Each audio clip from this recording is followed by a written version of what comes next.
Hi అండి, నమస్తే. Welcome to my channel Latha Rao vlogs. ఈరోజు మన వీడియోలో ఒక కొత్త రెసిపీ అండి, బైగన్ తోటి చేయబోతున్నాను.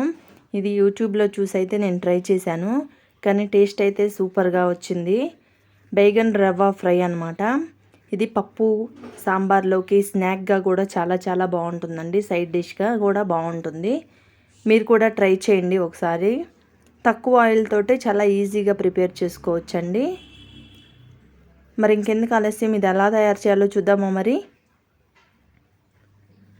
ముందుగా దీనికోసం ఒక బైగన్ అయితే నేను తీసుకున్నానండి. దీన్ని శుభ్రంగా కడిగి పెట్టుకొని ఇలాగా ముక్కలుగా కట్ చేసుకోవాలి. మొత్తం అన్నీ కూడా ఇలా కట్ చేసుకొని పక్కన పెట్టుకోవాలి. చూడండి, ఈ సైజ్ అయితే సరిపోతుంది, ఇంత లావుగా అయితే. ఇప్పుడు దీనికి ఇలా ఘాట్లు పెట్టుకోవాలన్నమాట.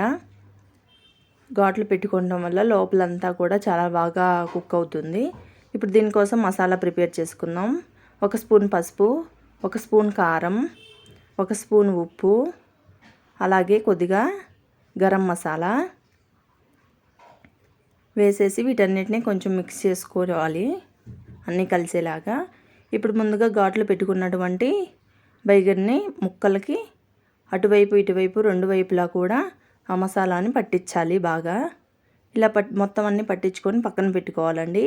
ఇప్పుడు 1 కప్పు శనగపిండిని అయితే నేను తీసుకున్నాను. 1 కప్పు శనగపిండి తీసుకొని ఇందాక మిగిలిపోయిందన్నమాట ఇది, అది కొంచెం యాడ్ చేస్తున్నాను. ఒక్కొక్క స్పూన్కే చాలా మిగిలింది, దాన్ని యాడ్ చేశాను. లేదంటే మీరు సాల్ట్ కొంచెం, చిల్లీ పౌడర్ కొంచెం యాడ్ చేసుకోండి. యాడ్ చేసుకొని ఇలా వాటర్ వేసుకొని కొంచెం మనం బజ్జీల పిండి వేసుకుంటాం కదా, అలాగా మిక్స్ చేసుకోవాలి. ముందుగా రెడీ మసాలా పట్టించి పెట్టాం కదా బైగన్కి ముక్కలకి, వాటిని ఇందులో డిప్ చేసి ఇలాగా అన్నీ కూడా పక్కన పెట్టుకోవాలి. ఇప్పుడు దీనికోసం రవ్వ ఫ్రై అని చెప్పుకున్నాం కదా, 1 కప్పు రవ్వ తీసుకున్నాను. రవ్వ తీసుకొని ఆ బేసన్లో ముంచినటువంటి ముక్కల్ని కూడా ఇందులో అటు ఇటు కోట్ చేసుకోవాలన్నమాట రవ్వతోటి. ఇలా ముక్కలన్నీ కూడా మొత్తానికి పట్టించుకొని పక్కన పెట్టుకోవాలి. పక్కన పెట్టుకొని స్టవ్ మీద ప్యాన్ పెట్టి అందులో కొద్దిగా ఆయిల్ని అయితే యాడ్ చేశానండి. యాడ్ చేసి ఆయిల్ వేడైన తర్వాత ఇలా ముక్కలన్నీ కూడా యాడ్ చేసి ఒక్కొక్కటిగా వేయించుకోవాలన్నమాట. ఇలా యాడ్ చేసేసి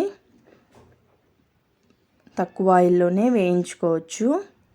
ఇలా వేగుతున్నప్పుడు చూసుకోవాలండి. ఒకవైపు వేగిన తర్వాత రెండో వైపుకి టర్న్ చేసుకోవాలి. ఇలా రెండు వైపులా లో ఫ్లేమ్లో వేయించుకోవాలండి, లేదంటే మాడిపోతాయి కానీ లోపల ఉడకవు. ఇవి వేగిపోయాయండి. ఇప్పుడు బయటికి తీసుకోవాలి. ఎక్సెస్ ఆయిల్ అంతా తీసేసి ఇలా మొత్తం అన్నిటినీ కూడా ఇలాగే ప్రిపేర్ చేయాలి. ఇలాగే ప్రిపేర్ చేసుకొని పెట్టుకోవాలండి. టేస్ట్ అయితే చాలా బాగుంటుంది. మీరు కూడా ఒకసారి ట్రై చేయండి, ఎలా వచ్చిందో కామెంట్ చేయండి. మీకు కనుక ఈ వీడియో నచ్చినట్లయితే లైక్ చేయండి, షేర్ చేయండి, సబ్స్క్రైబ్ చేయటం మాత్రం మర్చిపోకండి. Thank you all.